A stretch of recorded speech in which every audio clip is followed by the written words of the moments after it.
জিলহজ মাসের চাঁদ দেখার পর গরুর মাংস বা মুরগি খাওয়া যাবে না, এটা কি সত্য কথা? সামর্থ্য থাকা সত্ত্বেও কোরবানি না দিলে কি পাপ হবে? বাকিতে কোরবানি পশু কিনলে কোরবানি হবে কিনা? কোরবানি পশু হারিয়ে গেলে করণীয় কি? স্ত্রী গর্ভবতী হলে স্বামীরা কি গরু জবাই করতে পারে? কোরবানিতে জোড় ভাগে যেমন 2, 4, 6 ভাগে কোরবানি দেওয়া যাবে কিনা? কোরবানিতে একটি গরুর সাথে 7 জন কোরবানি দিলে যদি কারোর নিয়ত ভালো না থাকে বাকিদের কোরবানি হবে কিনা? আকিকা ও কোরবানি গোশত বন্টনের নীতি কি একই? হুজুর, গরুকে জবাই করার সময় নাম নেওয়া আবশ্যক নাকি? কোরবানির গোশত কতদিনের মধ্যে খাওয়া উচিত? সারা বছর কোরবানির গোশত ফ্রিজে রেখে খাওয়া উচিত কি? গরু ছাগলের বট খাওয়া কি জায়েজ? কোরবানির জন্য ছাগল কিনে পরবর্তীতে এটা না দিয়ে এটার পরিবর্তে অন্য ছাগল দিয়ে কোরবানি দিলে হবে কিনা? অনলাইন থেকে ডিসকাউন্টে গরু কিনলে কোরবানি হবে কিনা? কোরবানি পশুর গলায় মালা পরানো সম্পর্কে বলবেন। কোরবানি পশু জবে করার পর পেটে বাচ্চা পাওয়া গেলে করণীয়। পশু নিস্তেজ হওয়ার আগে চামড়া ছাড়ানো যাবে কিনা? আকিকার পশু জবে না করে মূল্য একজনকে দিলে কি হবে? ঋণ করে কোরবানি করা যাবে কিনা? রাসূলুল্লাহ সাল্লাল্লাহু আলাইহি ওয়াসাল্লামের পক্ষ থেকে কি কোরবানি দেওয়া যাবে? কোরবানি পশুর ছবি ফেসবুকে আপলোড দেওয়া কি সঠিক?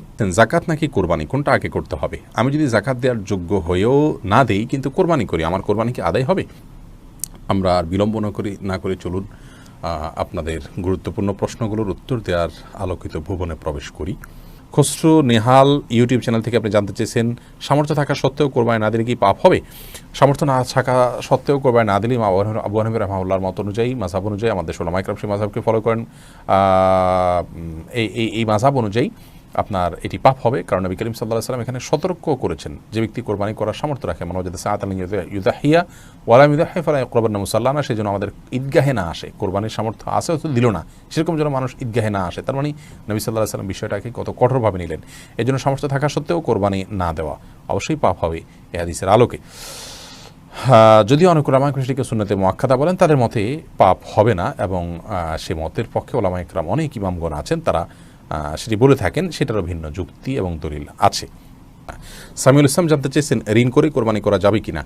ঋণ করে কোরবানি করা যাবে, কিন্তু যিনি ঋণ করে কোরবানি করছেন তিনি ঋণ করে কোরবানি করার ক্ষেত্রে যদি তার পরবর্তীতে ঋণ পরিশোধের ভালো ব্যবস্থাপনা থাকে সেজন্য তিনি করতে পারেন। ইবাদত, বন্দেগী, নেক আমল, এটা ঋণ করে করা যায়। আর্থিক ইবাদত নেক, ঋণ করে আমরা দান করতে পারি, ঋণ করে আমরা কোরবানি করতে পারি, সেজন্য এটাও করা যায়। কিন্তু ঋণ করে কোরবানি করার জন্য যারা খুব বেশি আগ্রহী, তারা ঋণ করে কি কখনো দান সাদকা, গরিব দুঃখীদেরকে টাকা পয়সা দেওয়া, মসজিদ মাদ্রাসায় দেওয়া, এগুলো তারা করেন কিনা? যদি কখনো সেগুলো না করেন তাহলে কোরবানির ক্ষেত্রে বিশেষভাবে ঋণ করে করার বিশেষ হেতু কি? যদি এমন হয় যেখানে গোশতটাই মুখ্য, তাহলে সেক্ষেত্রে আপনার এইভাবে কোরবানি ঋণ করে হোক আর ঋণ করা ছাড়া এমনি নিজের টাকা থেকে হোক করা উচিত নয়। এই জন্য উদ্দেশ্যের বিষয়টিকে আমাদের বারবার মাথায় রাখা উচিত, এবং যেহেতু এটার ফিডব্যাক আমাদের বাসায় উঠে, অতএব মুখ্য উদ্দেশ্য যেন কোরবানির গোশত না হয় সেটি মাথায় রাখা উচিত। মৌলিকভাবে ঋণ করে কোরবানি করা জায়েজ রয়েছে। এমডি মেহেদি হাসান আপনি জানতে চেয়েছেন, জাকাত নাকি কোরবানি, কোনটা আগে করতে হবে? আমি যদি জাকাত দেওয়ার যোগ্য হয়েও না দেই কিন্তু কোরবানি করি, আমার কোরবানি কি আদায় হবে? দেখুন, জাকাত এবং কোরবানি দুটি পৃথক ইবাদত। আপনি যদি জাকাত না দেন তার জন্য অপরাধ হবে, কোরবানি না দিলে তার জন্য ভিন্ন অপরাধ হবে। কেউ জাকাত দিচ্ছেন না, সেটা অনেক বড় অপরাধ তিনি করছেন, কিন্তু জাকাত না দিয়ে কেউ যদি কোরবানি করেন তাহলে ব্যাপারটা এরকম হয়ে গেল যে আমি তুলনামূলক অনেক গুরুত্বপূর্ণ কাজ বাদ দিয়ে কম গুরুত্বপূর্ণ কাজ করলাম। অনেকটা বলতে পারেন লুঙ্গি খুলে পাগড়ি পরার মতো। কারণ আপনি অর্থ খরচ করে জাকাত দিচ্ছেন না, জাকাত গরিবকে পরিপূর্ণ দিয়ে দিতে হবে হয়তো সেই কারণ থেকে।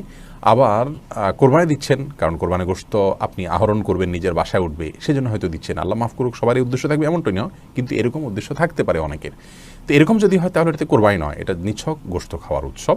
এই কোরবানি তো কোরবানি হবে না। আর যদি এমন হয় যে তিনি জাকাতটা দিয়ে থাকেন, এখন হয়তো এবছরে জাকাত দেন নাই বা দিবেন, এরকম হয়, তাহলে সেক্ষেত্রে তিনি অবশ্যই কোরবানি দিতে পারেন, এবং কোরবানি যেহেতু একটা নির্দিষ্ট সময়ের মধ্যেই দিয়ে ফেলতে হবে, অতএব এটি দিয়ে পরবর্তীতে তুমি যত দ্রুত সম্ভব তার জাকাত তিনি আদায় করে দিতে পারবেন। রহিমা চম্পা জানতে চেয়েছেন, বাকিতে কোরবানি পশু কিনলে কোরবানি হবে কিনা? বাকিতে যদি কেউ আপনাকে পশু দেয়, আপনি সেটি দিয়ে কোরবানি করলে কোরবানি হয়ে যাবে, পরবর্তী তার টাকা পরিশোধ করে দিতে হবে। মোহাম্মদ আরিফুল ইসলাম জানতে চেয়েছেন, কোরবানি পশু হারিয়ে গেলে করণীয় কি? কোরবানি পশু যদি হারিয়ে যায় এবং তিনি যদি আপনার তারপরে কোরবানি আবশ্যক এমন হয়, তাহলে সেক্ষেত্রে তিনি আরেকটা পশু কিনে কোরবানি করতে হবে। হাফেজ মোহাম্মদুল্লাহ জানতে চেয়েছেন, স্ত্রী গর্ভবতী হলে স্বামীরা কি গরু জবাই করতে পারে? কোনো অসুবিধা নেই, স্ত্রী গর্ভবতী হলে স্বামীরা জবাই করতে পারেন না, এরকম কথা আমাদের সমাজে বলা হয়ে থাকে, কিন্তু এই কথার কোনো ভিত্তি গ্রহণযোগ্য কোনো ভিত্তি নেই, বরং এরকম অবস্থাতে স্বামী চাইলে পশু জবাই করতে পারেন। মোহাম্মদ তামিম জানতে চেয়েছেন কোরবানিতে জোড় ভাগে যেমন 2, 4, 6 ভাগে কোরবানি দেওয়া যাবে কিনা। যাবে। অনেকে মনে করে কোরবানি বেজোড় হতে হবে এমন কোনো বাধ্যবাধকতা নেই। 1, 3, 5 যেরকম দেওয়া যাবে 2, 4, 6 ভাগেও কোরবানি দেওয়া যাবে। সালে আহমেদ জানতে চেয়েছেন কোরবানিতে একটি গরুর সাথে 7 জন কোরবানি দিলে যদি কারোর নিয়ত ভালো না থাকে বাকিদের কোরবানি হবে কিনা। যদি একজনের গোশত খাওয়ার উদ্দেশ্য থাকে এবং তিনি গোশতের জন্য করেছেন, কোরবানি তার উদ্দেশ্যই ছিল না, তাহলে কারোর কোরবানি হবে না, কারণ তার উদ্দেশ্য কোরবানি নয়, গোশত, অতএব কারোর কোরবানি হবে না। এটি হলো সবচেয়ে গ্রহণযোগ্য কথা এই ব্যাপারে, বিশেষ করে যদি গোশতই একমাত্র উদ্দেশ্য। ধরুন কোরবানি বুঝি না, আমার এখানে কিছু গোশত দরকার, সেজন্য সে গোশতের জন্য টাকা দিয়েছেন, এটা জায়েজ হবে না। আলম সিদ্দিক জানতে চেয়েছেন আকিকা ও কোরবানি গোশত বন্টনের নীতি কি একই? জি, অলমোস্ট একই। এরপরে সাদিয়া আক্তার প্রিয়া জানতে চেয়েছেন কোরবানির গোশত কতদিনের মধ্যে খাওয়া উচিত? সারা বছর কোরবানির গোশত ফ্রিজে রেখে খাওয়া উচিত কি? বল সাদিয়া, কোরবানির গোশত ফ্রিজে রেখে আপনার খেতে হবে এমন কোনো বাধ্যবাধকতাতে নেই। আমরা এটা কিছুদিন খেলাম, এটা দিয়ে আমাদের 6 মাসের গোশত কেনার কাজ সারলাম, এমনটি করাটা জাস্ট মানে কোরবানির সাথে যায় না, অনুচিত এটুকু বলতে পারি। কিন্তু এরকম কোনো সীমানা বলে দেয়নি শরীয়ত যে এর বেশি রাখা যাবে না। কেউ যদি 6 মাস 8 মাস রেখেও খায় তার কোরবানি হয়ে যাবে ইনশাআল্লাহ বিইذনিল্লাহ। কিন্তু এটাকে দিয়ে আমার পরবর্তীতে গোশত কেনা থেকে আমি বেঁচে গেলাম, এটা দিয়ে সারলাম, এই মানসিকতা রেখে অনেকে কোরবানি দেন, সেটা উচিত না। বাট আপনি চাইলে যে কোনো সময় পর্যন্ত রেখে এটি খেতে পারেন। আপনি মোবারক জানতেছেন গরুকে জবাই করার সময় নাম নেওয়া আবশ্যক নাকি? না, গরু জবাই করার সময় নাম নিতে হবে এরকম কোনো বাধ্যবাধকতা নেই। আমরা অনেকে মনে করি যে গরু জবাই করার সময় নামের তালিকা ধরে পাঠ করতে হয়, এটা কোনো আবশ্যক কিছু না। বিধায় এটাকে আমরা আবশ্যক মনে করব না। এটাকে আবশ্যক মনে করলে বরং সেটি সমস্যা হবে। তবে হ্যাঁ, জবাই করার আগে আমরা যাদের পক্ষ থেকে কোরবানি করছি তাদের কথা উল্লেখ করে যদি বলি আল্লাহ এটা অমুক অমুক অমুক অমুক, তাদের তরফ থেকে কবুল করুন। তাদের বাবার নাম উল্লেখ করতে পারেন, অমুকের ছেলে অমুক, অমুকের ছেলে অমুক, অমুকের মেয়ে অমুক, এভাবে বলতে পারেন। আর না হলে শুধু নাম বললে হবে যে অমুক অমুকের তরফ থেকে আল্লাহ তাআলা এই পশু আপনি কোরবানি হিসাবে কবুল করে নিন। এরপরে বিসমিল্লাহি আল্লাহু আকবার আল্লাহুম্মা মিনকা ওয়া লাক বলে আপনি জবাই করবেন। এটি করাটা মুস্তাহাব, নাম উল্লেখ করাটা, কিন্তু করতে হবে এমন কোনো বাধ্যবাধকতা নেই। না করলেও কোরবানি হয়ে যাবে। আল্লাহ তাআলা ভালো জানেন আপনাদের অন্তরে কি আছে, কারা কারা নিয়ত করেছেন, অতএব সেটি অসুবিধা হবে না। পরে রোদেলা রিসান ভুঁইয়া আপনি জানতেছেন গরু ছাগলের বট খাওয়া কি জায়েজ? জি, এটা সম্পূর্ণ জায়েজ, তবে এটা যার যার রুচির ব্যাপার। কারোর যদি ভালো লাগে তিনি খাবেন, কারোর ভালো না লাগলে তিনি খাবেন না, একান্তই তার ব্যাপার। আলামিন আলাজা জানতে চেয়েছেন কোরবানির জন্য ছাগল কিনে পরবর্তীতে এটা না দিয়ে এটার পরিবর্তে অন্য ছাগল দিয়ে কোরবানি দিলে হবে কিনা? জি, যার উপরে কোরবানি বর্তায় তিনি চাইলে এটা পরিবর্তন করতে পারবেন। কামরুজ্জামান মারুফ জানতে চেয়েছেন অনলাইন থেকে ডিসকাউন্টে গরু কিনলে কোরবানি হবে কিনা? অসুবিধা নেই, আপনি কোরবানির গরু কেনার পর যিনি বিক্রি করেছেন তিনি আপনাকে ডিসকাউন্ট দিলে আপনি সেটি গ্রহণ করতে পারেন। আপনি তো কোরবানির পশু টাকা দিয়ে কিনে নিচ্ছেন, ডিসকাউন্ট দিলে তিনি তার ডিসকাউন্ট আপনি নিতে পারেন। ফাতেমা খাতুন জানতে চেয়েছেন জিলহজ মাসের চাঁদ দেখার পর গরুর মাংস বা মুরগি খাওয়া যাবে না, এটা কি সত্য কথা? না, এটি সম্পূর্ণ ভুয়া এবং ভিত্তিহীন কথা, কুসংস্কারাচ্ছন্ন কথা। জিলহজ মাসের চাঁদ দেখা যাওয়ার সাথে আপনার গোশত খাওয়ার কোনো সম্পর্ক নেই। কেউ যদি মনে করেন যে আমি কোরবানি গোশতর আগে আর গোশত খাবো না, তাতে করে কোরবানি গোশতের প্রতি আমার আকর্ষণ তৈরি হবে, আল্লাহ রাব্বুল আলামিনের মেহমানদারি সেটাকে আমি খুব আগ্রহ ভরে অ্যাকসেপ্ট করব, সেটি তার ব্যাপার। কিন্তু জিলহজ মাসের চাঁদ দেখা গেলে আর মানে কোনো গোশত খাওয়া যাবে না, এটি সম্পূর্ণ ভিত্তিহীন কথা। আব্দুল নূর জানতে চেয়েছেন কোরবানি পশুর গলায় মালা পরানো সম্পর্কে বলবেন। মালা পরিয়ে যদি নিজের জাহির করা হয় যে আমার কোরবানির পশু এটি, মানুষ জানবে, এবং অনেকে আপনার ফুলের মালা ডালা ইত্যাদি পরিয়ে থাকেন মানুষের দৃষ্টি আকর্ষণ করার জন্য, এই কাজগুলো অনুচিত, অন্যায় এবং নিজের নিয়তের বিশুদ্ধতা যেটি আছে তার পরিপন্থী কাজ, এগুলো করা উচিত নয়।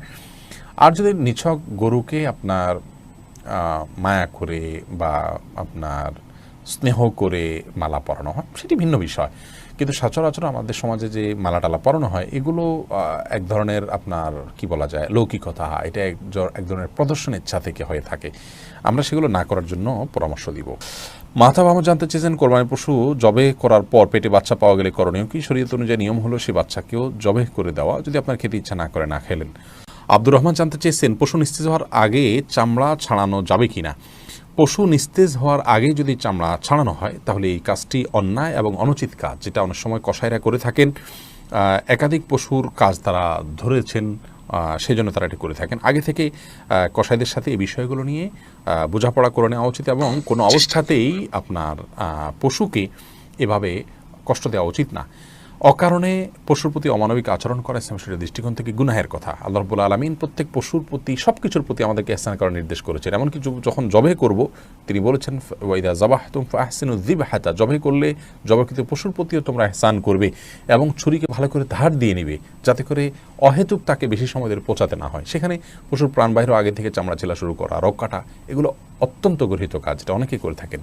আমরা যথাসম্ভব নিজের জায়গা থেকে সাবধান থাকবো ইনশাআল্লাহ বিইذনিল্লাহ। সাইদুল ইসলাম জানতে চেয়েছেন আকিকার পশু জবে না করে মূল্য একজনকে দিলে কি হবে? না, আকিকার পশু, কোরবানি পশু এগুলো জবে ছাড়া মূল্য পরিশোধ করলে হবে না, কারণ এখানে জবে করাটা উদ্দেশ্য এবং এটাই মূল। অতএব যদি নগদ অর্থ দিলে হতো তাহলে সেক্ষেত্রে পশু কোরবানি বা পশু জবের কথা বলা হতো না। শরীয়ত যেটাকে যেভাবে করতে বলেছে সেটাকে সেভাবে করার মধ্যেই কল্যাণ রয়েছে। ডক্টর আপনাকে ওষুধ সেবন করতে বলেছে, আপনি ওষুধ সেবন না করে সে টাকাটা গরিব দুঃখীকে দান করে দিলেন, তাহলে তো আপনার রোগ নিরাময় আপনি এর মাধ্যমে আশা করতে পারেন না। আপনি তো মানে ওষুধ সেবন করার চাইতে আরও উত্তম কাজ করলেন। অতএব যে কাজের জন্য যেটি করতে হবে সেটি আমাদের করতে হবে, অন্য কোনো পদ্ধতিতে গেলে সেটি আদায় হবে না। তামান্না আফরোজ জানতে চেয়েছেন রাসূলুল্লাহ সাল্লাল্লাহু আলাইহি ওয়াসাল্লামের পক্ষ থেকে কি কোরবানি দেওয়া যাবে? রাসূলুল্লাহ সাল্লাল্লাহু আলাইহি ওয়াসাল্লামের পক্ষ থেকে কোরবানি দেওয়া যাবে, যেমনটি আলী রাদিয়াল্লাহু তাআলা আনহু দিতেন। বাইহাকী সহ বিভিন্ন হাদিসের কিতাবে বর্ণিত হয়েছে যে নবী করিম সাল্লাল্লাহু আলাইহি ওয়াসাল্লামের ওফাতের পরে তিনি কোরবানি দিতেন এবং তিনি বলেছেন যে নবী সাল্লাল্লাহু আলাইহি ওয়াসাল্লাম আমাকে ওসিয়ত করেছেন, অতএব তার পক্ষ থেকে কোরবানি দেওয়া যাবে। জামিল আহমদ মাহদি আপনি জানতে চেয়েছেন কোরবানি দেওয়ার পর গোশত 3 ভাগ না করে পুরোটা নিজে খেলেও কি কোরবানি হবে? কোরবানি গোশত কি 3 ভাগ করে 1 ভাগ গরিবদের দেওয়া জরুরি, নাকি পুরোটা নিজেরাও খাওয়া যাবে? জামিল মাহদি, কোরবানির গোশতের 3 ভাগ করা এটা আবশ্যক নয়, মুস্তাহাব। আল্লাহ রাব্বুল আলামিন কোরআন কারীমে যেহেতু 3টা শ্রেণীর কথা বলেছেন, ফাকুলু মিনহা ওয়া আত'আমুল কানিআ ওয়াল মু'তাররা, অন্য আয়াতে আল্লাহ বলেছেন ফাকুলু মিনহা ওয়া আত'আমুল বাঈসাল ফাকির। তো এই নির্দেশনাগুলো থেকে বোঝা যায় যে আল্লাহ রাব্বুল আলামিন 3টা শ্রেণীতে আমাদেরকে আপনার কোরবানি গোশতকে বন্টন করার জন্য নির্দেশনা দিয়েছেন, কিন্তু এটি কোনো আবশ্যিক নির্দেশ নয়। যার কারণে কেউ যদি এটাতে একটু হেরফের করেন, যেমন নিজে একটু বেশি রাখলেন, গরিবকে একটু কম দিলেন, অথবা গরিবকে একটু বেশি দিলেন, নিজে কম রাখলেন, অথবা সবগুলো গরিবকে দিয়ে দিলেন বা প্রতিবেশীকে দিয়ে দিলেন, তাতে কোরবানি হয়ে যাবে। একটু হেরফের করলেও কোরবানি হয়ে যাবে। এটার সাথে কোরবানি শুদ্ধ অশুদ্ধ হওয়ার বিষয়টি আসলে নির্ভর করে না, আমরা এটাকে যতটা খুব সিরিয়াসলি দেখি। এমডি বোরহানুদ্দিন জানতে চেয়েছেন 11 জন মিলে 2টা গরু কিনে সবাই মিলে ভাগ করে নিলে কি কোরবানি হবে? 11 জন মিলে যদি কোরবানি করেন 2টি গরু, তাহলে সেক্ষেত্রে তাদের কোনটাতে কতজনের ভাগ আছে এটিকে নিরূপণ করতে হবে। যদি এমন হয় যে সবগুলোতেই 50-50 করে তারা ভাগ করেন, তাহলে কোরবানি বিশুদ্ধ হবে না। কারণ হলো সেক্ষেত্রে একটা গরুতে সর্বোচ্চ 7 ভাগ করা যায়। তারা 11 জন মিলে যদি 2টা গরু করেন, তাহলে তাদের 2টা গরুতে হলো আপনার 11 ভাগ হলে আপনার তারা একটা গরুতে মানে এখানে ভাগটা সুষম হচ্ছে না। তার মানে আপনার যদি 5 ভাগ করে হয় একটা গরুতে, তাহলে সেটি একটা বিষয় হয় 10 জন। 7 ভাগ করে হলে আপনার 14 ভাগ হয়, তাহলে সেক্ষেত্রে তারা সমান সমান নিতে পারেন এবং 14 ভাগ করে নিতে পারেন। অর্থাৎ 14টা নামের তরফ থেকে হতে পারে, বা তার কমও হতে পারে, 10টা হতে পারে, 12টা হতে পারে। কিন্তু 11 জন মিলে যদি 2টা গরু কিনেন, সেক্ষেত্রে কোন গরুতে কতজনের তরফ থেকে দিচ্ছেন এবং পূর্ণাঙ্গ একটা অংশ অথবা একাধিক অংশ, এটার টাকা একজনে দিবেন এবং সেটার দায়িত্ব একজনে নেবেন, এরকম হতে হবে। এমন হতে পারবে না যে একটা অংশ সেটার ভাগ কয়েকজন মিলে নেবেন, একাধিক ব্যক্তি নেবেন, এভাবে দিলে কোরবানি হবে না। এমডি দেলোয়ার হোসেন জানতে চেয়েছেন গাভী গর্ভবতী তা জানা সত্ত্বেও সেটা কোরবানির জন্য বিক্রি করা যাবে কিনা? যাবে, তবে গর্ভবতী জানার পরেও সে পশু কোরবানি না দেওয়াটাই উচিত। কারণ গর্ভের সন্তান থাকে, বিনা প্রয়োজনে সেটিকে আপনার খুব বেশি সুবিধা আমরা পাই না, তারপরও সেটাকে আপনার জবাই করতে হয়। তো এই জন্য এটি অনুচিত, কিন্তু যদি কেউ করেন আদায় হয়ে যাবে, জাস্ট সেই জন্য বললাম যে যাবে। আবিদ আরাফাত জানতে চেয়েছেন আমার ছেলের বয়স 8 বছর, সে নামাজের সময় তাড়াহুড়ো করে, এতে তার গুনাহ হবে কি? আবিদ আরাফাত, আপনার প্রশ্ন উত্তর হলো 8 বছর বয়সে যদি আপনার ছেলে নামাজের জন্য তাড়াহুড়ো করে, তো আপনার উচিত তাকে তাড়াহুড়ো না করার ব্যাপারে গুরুত্ব আরোপ করা এবং তাকে কাউন্সেলিং করা, বোঝানো। সালাত যে খুব ধীরস্থিরতার সাথে আদায় করতে হয়, এটা সে আল্লাহর সাথে কানেকশনের একটা মাধ্যম, ধীরে ধীরে এটা করতে হয়, সেটি তাকে বোঝানো উচিত। কারণ এখন থেকে তো সে সালাত শিখবে, তবে এর কারণে সে গুনাহগার হবে না। সোনিয়া আক্তার জানতে চেয়েছেন, মহিলাদের সিজদা দেওয়ার নিয়মটা বলুন, আর সিজদা দেওয়ার সময় পেট উরুর সাথে লেগে থাকলে কি নামাজ হবে কিনা? জি, নামাজ হবে। নামাজ হবে না, নারী পুরুষের সালাত নিয়ে যে মত পার্থক্য আছে এটাকে আমরা অনেক অনেক বড় করে দেখি। বিষয়টা এরকম বড় কিছু না। আপনার এখানে যারাই ইখতিলাফ করে থাকেন, জাস্ট এখানে পদ্ধতির উত্তম অনুত্তমার বিষয়টা, নামাজ হওয়া না হওয়ার কোনো ইখতিলাফ এখানে নেই। আবু মারিয়াম বিন বাচ্চু আপনি জানতেছেন, কোরবানির চামড়া খাওয়া কি হালাল? জি, কোরবানির চামড়া খাওয়া হালাল। কেউ যদি এটাকে প্রসেস করে খেতে চান, তার যদি সুযোগ থাকে তিনি অবশ্যই খেতে পারেন।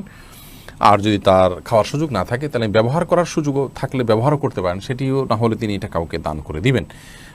সেটা গরিবকেও হতে পারে, কোনো ধনীকেও হতে পারে। গোস্ত যেরকম দেওয়া যায় এটাও কাউকে দিয়ে দিলেন, যাকে দিয়ে দিলেন তিনি এরপর সেটা চাইলে বিক্রি করে দিলেন, কোনো অসুবিধা নেই। মোহাম্মদ সজিব মোল্লা জানতে চেয়েছেন, মুমূর্ষ অবস্থায় কি পশু জবাই করা যাবে? পশু জবাই করা যাবে যদি প্রাণ থাকে তার মধ্যে, তাহলে শ্বাস প্রশ্বাস থাকে, তাকে জবাই করে খাওয়া যাবে। কিন্তু কোরবানির জন্য এ ধরনের পশু জবাই করলে কোরবানি যথেষ্ট হবে না। এমনি রিদওয়ান জানতে চেয়েছেন, আমার এক চাচা কোরবানির উদ্দেশ্যে একটা গরু ক্রয় করেন, কয়েকদিন পর ওনার আরও বেশি দামের একটা গরু পছন্দ হয়। এখন তিনি আগের গরুটির মালিককে ফিরিয়ে দিয়ে নতুন একটি কিনতে চান, এক্ষেত্রে ইসলামে কি বলে? আপনার চাচা স্বাবলম্বী, তার উপরে কোরবানি বর্তায়, কোরবানি তার উপর আবশ্যক হয়, এমন একটি ব্যাপার বোঝা যাচ্ছে। অতএব তিনি চাইলে গরু পরিবর্তন করতে পারবেন, অসুবিধা। এমনি ফারুক হোসেন খন্দকার আপনি জানতে চেয়েছেন, কোরবানির পশুর ছবি ফেসবুকে আপলোড দেওয়া কি সঠিক? কোরবানির পশুর ছবি ফেসবুকে আমরা আজকাল আপলোড দিয়ে থাকি, এবং শুধু আপলোড দেওয়াই নয়, কয়েক দফায় আমরা আপলোড দিয়ে থাকি। কোরবানির পশু কিনতে যাওয়ার সময়, কিনে আনার পর, জবের পর, গোশত আহরণের পর, খাওয়ার সময় সেলফি বা সাধারণ ছবি তোলা, এগুলো করে করে আমরা সোশ্যাল মিডিয়াতে সেগুলোকে প্রচার করে থাকি, এবং এটিকে আমরা করে থাকি অনেকটা বিনোদনের অংশ হিসাবে। সন্দেহ নাই, সুস্থ বিনোদনের যে জায়গাগুলো সেগুলো আজকাল অনেক বেশি সংকীর্ণ হয়ে গেছে, যার কারণে একটি ইবাদত, সেটিকে বিশেষ করে যার সঙ্গে আনন্দ এবং উৎসবের বিষয়টি রয়েছে ইসলামিক দৃষ্টিকোণ থেকেই, সেটিকে আমরা নিয়ে যদি আনন্দ করি, তাহলে এটাকে অনেকেই মনে করেন যে খুব বেশি দর্শনীয় কিছু নয়। যদি এটা লৌকিকতা থেকে না হয়, মানুষকে দেখানোর টার্গেট না থাকে, এবং লাইক কমেন্ট পাবো অনেক বেশি, আমার পোস্ট রিচ হবে, এরকম কোনো ধান্দা বা উদ্দেশ্য না থাকে, জাস্ট একটা আনন্দ আমি শেয়ার করলাম, এই দৃষ্টিকোণ থেকে যদি কেউ করেন, এটি করতে পারেন। কিন্তু তাই বলে একেবারে ধাপে ধাপে এগুলোকে এভাবে দেয়া, এটা ইবাদতের সাথে আসলে যায় না। এখানে লৌকিকতা না থাকলেও লৌকিকতার বিষয়টি চলে আসে, এই জন্য এটাকে পরিহার করা উচিত। আমাদের দেশের ওলামা ইকরাম যেরকম এটিকে উৎসাহ দেন না, এবার নিরুৎসাহিত করে থাকেন, একইভাবে আরবিয়ান স্কলাররাও এবার নিরুৎসাহিত করে থাকেন। ডক্টর সাঈদ আমের, যিনি আল আজহারের আমিন আম ইফতার ফতোয়ার বিভাগের, তিনি এবং আরও অন্যান্য স্কলারদের অনেকেই এ ব্যাপারে নিরুৎসাহিত করেছেন, এবং এটাকে কেউ কেউ নাজায়েজ বলেছেন। বিধায় যথাসম্ভব এগুলো থেকে আমাদের বর্জন করা উচিত। শেখ মোহাম্মদ সাল্লাম ওসামিন রাহিমাহুল্লাহ এটিকে সম্পূর্ণ নিষিদ্ধ এবং নাজায়েজ বলেছেন। যার কারণে কোরবানির পশুর ছবি ফেসবুকে আপলোড দেয়া, এটা যে কালচার আছে, এখান থেকে আমাদের সরে আসা উচিত। বিশেষ করে আপনার এটার মাধ্যমে লৌকিকতার বিষয়টি চলে আসে এবং পার্থিব উদ্দেশ্যটি চলে আসে, এরকমটি করা উচিত না। ইবাদতের মধ্যে এ ধরনের সেলফি তোলা এবং এটাকে খুব বেশি প্রচার করার মধ্যে কল্যাণ নাই। এটা প্রকাশ্য ইবাদত, আমরা প্রকাশ্যে করব, কিন্তু তাই বলে মানুষকে বলে বেড়াবো, ঢোল বাজিয়ে বেড়াবো, এটির কোনো প্রয়োজন নেই। কোরবানির ঈদ উপলক্ষে আমরা নানাভাবে আমাদের আনন্দের কথা প্রকাশ করতে পারি, কিন্তু সেটার জন্য আমার ইবাদতকে দেখিয়ে বেড়াতে হবে। অনেক সময় দেখা যায় অনেকে দেখাতে চান আমার এই পশু আমি কোরবানি করছি, আকার এরকম বড়, এই উদ্দেশ্যগুলো এখানে চলে আসে। যেহেতু অসৎ উদ্দেশ্যের দুয়ার এখানে অনেক বেশি উন্মুক্ত, সেজন্য এটা পরিহার করা উচিত। হ্যাঁ, কেউ যদি সৎ উদ্দেশ্যে করেন, কেনাবেচার উদ্দেশ্যে অথবা কোনো